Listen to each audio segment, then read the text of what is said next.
Hey beautiful people, it's Anna. Welcome to my channel if you're new to my channel, or welcome back to my channel if you're not new to my channel. As you can tell by the title, today we are going in depth. It's the truth behind Jeffree Star. It's gonna be a longer video. It's all those controversies, all the drama.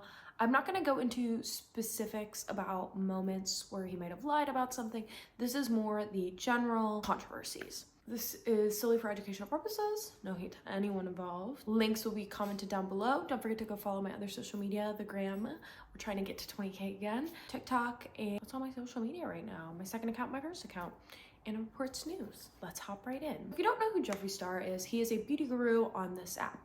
However, that's not how he got his start. Jeffree Star began on MySpace in the early 2000s, and around 2006, he became a music personality. He started releasing his own music. It was kind of pop, punk, screamo, metal, emo music, a mix of everything. In 2009, he released his only and first album called Beauty Killer, which if you know his brand at all, that was one of his eyeshadow palettes. Actually had a lot of success at first. It seems as though he got himself into a lot of debt. He kind of talks about this in Shane Dawson's documentary with him.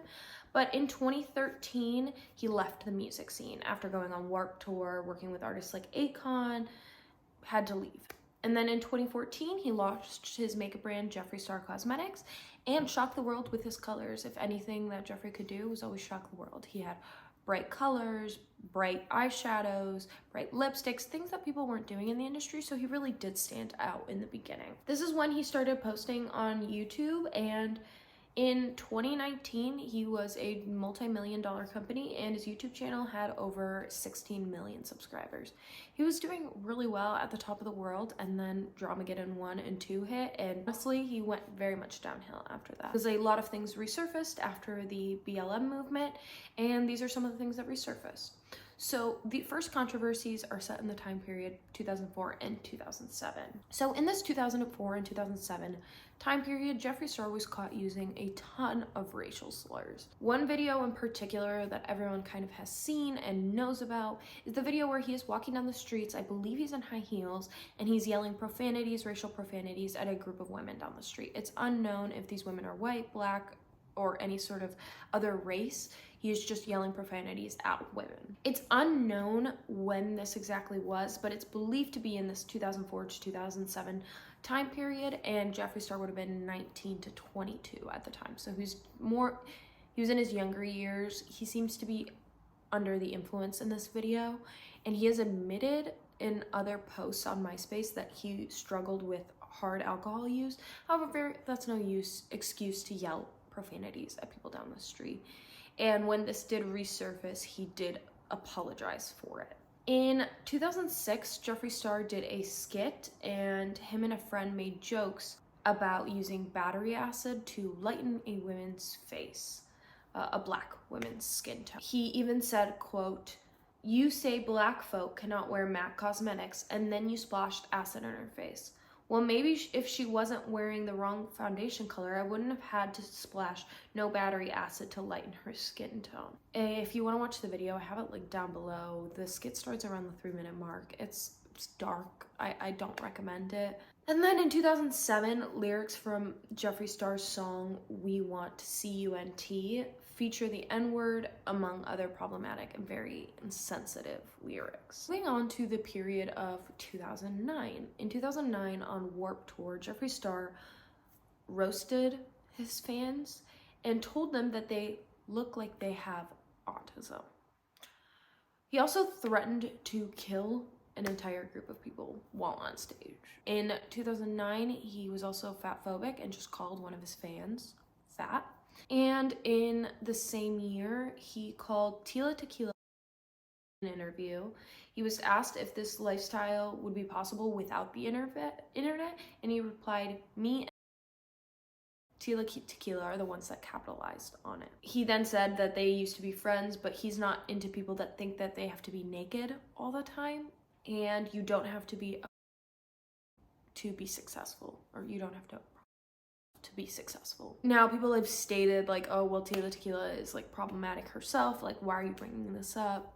Even though someone is problematic, that doesn't mean you can throw insults and throw these wild claims in radio interviews. Just my opinion. Like, if you want to hold someone accountable for their behavior, hold them accountable. Don't call them names, especially women who like confident with themselves. Like I don't see the. In 2009, there was also a fan-made video like to highlight Jeffree Star's hypocrisy, and there's some examples in this video where in 2012 when he was performing, a fan grabbed, which is unconsensual. He like that's not okay.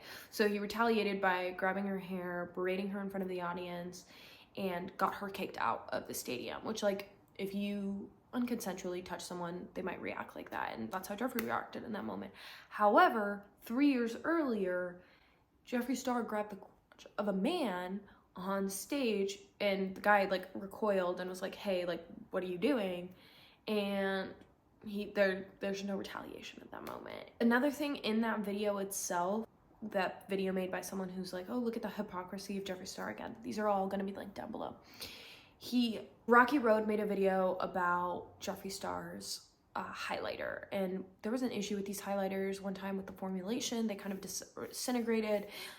Not great. It wasn't a good product, and people called him out for it. Like, it was a good product when it was correctly formulated, but at the time when it was incorrectly formulated, it's not considered a good product. Your product shouldn't be falling apart when it gets shipped to consumers. And he accused this creator of being desperate for attention and pathetic and all these things.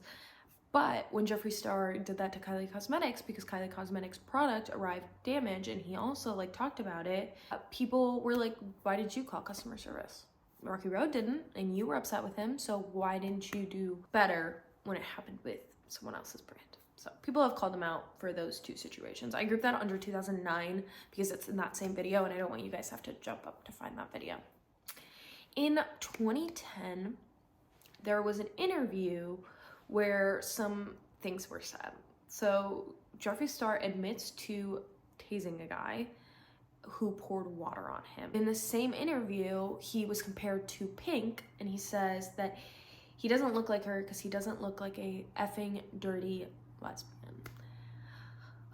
In that same interview, he also said, I don't hang out with gay people. Most gay guys are like women. They're annoying. They're effing annoying. There's so much drama and cattiness. I stick with the bros. Lastly, he said, I'm all about business usually, but of course I like to go out and have fun. The other night I punched a girl and threw drinks everywhere. That's just what happens if people are going to talk S-H-I-T. Horrible behavior. And the fact that he was comfortable enough to admit them in interviews and hasn't addressed half of these scenarios demonstrates he has not changed. Like, this is a pattern of behavior. Platforms have a privilege. I haven't gotten to the recent stuff. Like, this is the stuff from 2004, 2006, 2010, 2009, whatever. And you're like, oh, Anna, that was like 10 years ago.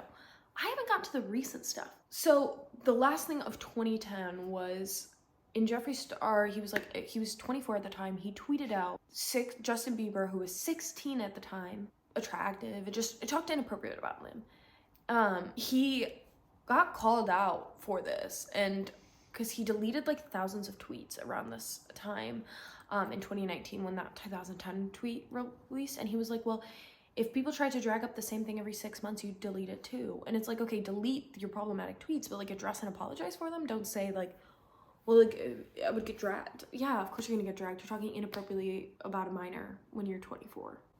Gross. In 2013, this part is really serious. Davey Vanity of the band Blood on the Dance Floor was accused of assaulting multiple underage women. It's been proven now that this has happened because of the amount of victims that have come forward and the amount of situations that have been brought forward. Davey Vanity did these things, and him and Jeffree were still making music together at the time. They were doing things together. They had spent time together. They had been together on the Warped Tour. Like, they had genuinely spent some time together. Jeffree Star at the time tweeted, I'm gonna speak my truth until I die. I saw BOTDF music, Davey bring underage girls to his hotel room and do sexual things, 100% illegal. So this kind of proves that Jeffree Star knew what was going on, and he did a good thing by bringing it to the public at the time. Like, this was an amazing thing that Jeffree did. However, he ruined it years later. Later that year, he tweeted out he had so much love for Davey, and Davey replied saying that Jeffree apologized to his face for making the false accusation. So either one, Jeffree Star made a blind accusation about his friend, which I don't think is true, or number two, he covered up what he had done to advantage his own career and move himself forward, which he literally does all the time on YouTube. This is literally a repetition of what happened with the with the Jeffree Star, James Charles, Shane Dawson, and Tati situation. You cannot tell me I'm wrong. He did this over and over. And in Dramageddon 1, everyone else. Like, he repeats himself over and over and over again. And I'm just really upset that people are forgiving him again, because everything this man does is for himself. He is a selfish man. In 2014, there was one situation. Jeffree Star posted a jacket that featured an NAZI eagle on the back of it. When he was called out, he said that those people had stolen this eagle, that it wasn't, that people were spreading ignorant comments. If you didn't also know, back in around that same time period, Jeffree Star also released his own makeup brand, and it was called NACI. There was a bunch of promo pictures. He was featured in them. It was lipstick NACI. And it's absolutely disgusting, so anti-Semitic. Literally almost deleted every single picture on the internet of it. There have been a few that float around, but he has tried to avoid it in all shapes and forms. He created that brand. It was fully under his name. It's not fake promo. In 2016, Jeffree Star and Makeup Shayla had gotten into an argument on YouTube. This was because Jeffree called Shayla a cunt and threatened to beat her into the ground. Jeffree and Shayla had both attended a Urban Decay event in Las Vegas where there was drama going on. Jeffree alleges that Michaela had talked to someone else. Shayla had said to this influencer that she needed lip filler because she looked warmed. And Jeffree apparently was so upset to this, that's why he went to the internet and called her name. However, Shayla has declined all of these allegations. When Jeffree had said that he was going to hurt her, Shayla was like, why are you guys supporting someone that is going to hurt women? And he said, but you look and sound more like a man than I do, so relax. And then he went on to call her a broke effing rat. In 2016, Kat Von D also called out Jeffree Star for not paying the artist who created his logo. However, they have always had beef for many things. Kat Von D is anti-Semitic, has done some really horrible things, and that one's one that I tell you to grain of salt, because Kat Von D is not one of the most reputable sources. But again, he also was friends with her for many years. Don't forget that. And she was anti-Semitic for all those years, and he never acted on that behavior. In 2016, he also told a drummer by the name of Ty Wright to end his life. And this is not shocking to me because of the amount of tweets I saw in 2018, 2019, where he was fighting with people on the internet. He has always been feisty on the internet, but he goes way too far, like genuinely way too far. And this is why I said platform is a privilege, and he has revoked his right to the privilege literally since the beginning of his career. And you can't tell me that 2016, well, it was like, what, 6 years ago? Dude, he was an adult. He knew better. In 2017, Jackie Aina had posted a anti-haul where she had included Jeffree Star in her anti-haul because he was racist. Because she could not support his previous brand, and also because of the way he talked to Shayla. Jeffree then responded to her and called her an irrelevant rat and tweeted out that she hasn't paid her taxes in 3 years. In this same time period, and in 2017, he also went on a Twitter crusade against the owner of Too Faced, Jared Blandino, because of the situation between Jared Blandino and Nikki Tutorials. Jared Blandino basically kind of took advantage of Nikki Tutorials, didn't pay her for the amount of palette that was selling out. They gave her a different palette with a different formula than the one the consumers were getting, and so there was a lot of heat, a lot of tension in that situation, and Jeffree Star included himself in this situation. He exposed some things, and a lot of people were upset because they were no longer friends at the time. In the same period, he also called Kat Von D a dumb WHORE on Shane Dawson's podcast, which again, why are you calling women this? And there was a lot of controversy at this time period as well, because Nikita Dragon was on a photo shoot for Jeffree Star's brand, and they darkened her skin for the photos, I don't know, and she looked black in the pictures. They darkened her skin so much.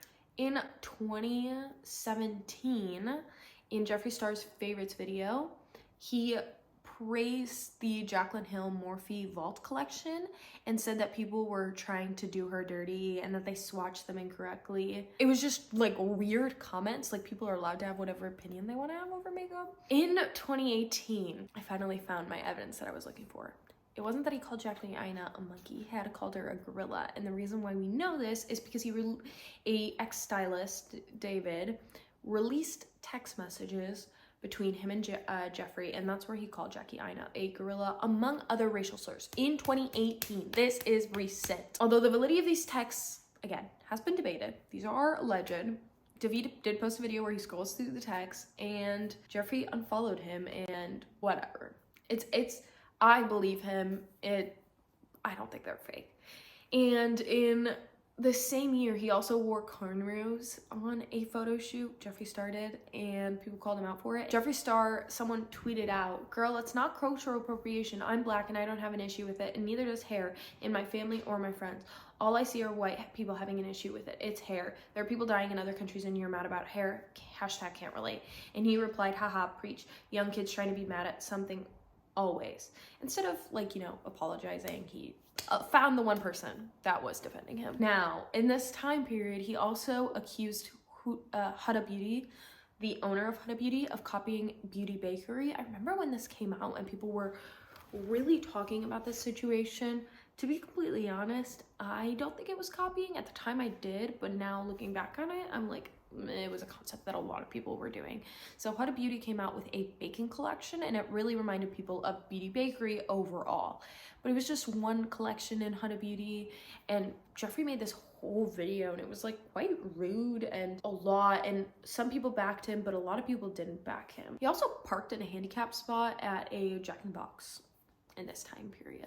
Wonderful, wonderful Jeffree. In 2019, Jeffree Star went off on a fan when they had said, like, hey, you shouldn't review Danielle Bergoldi's or Bad Baby's brand because of these reasons.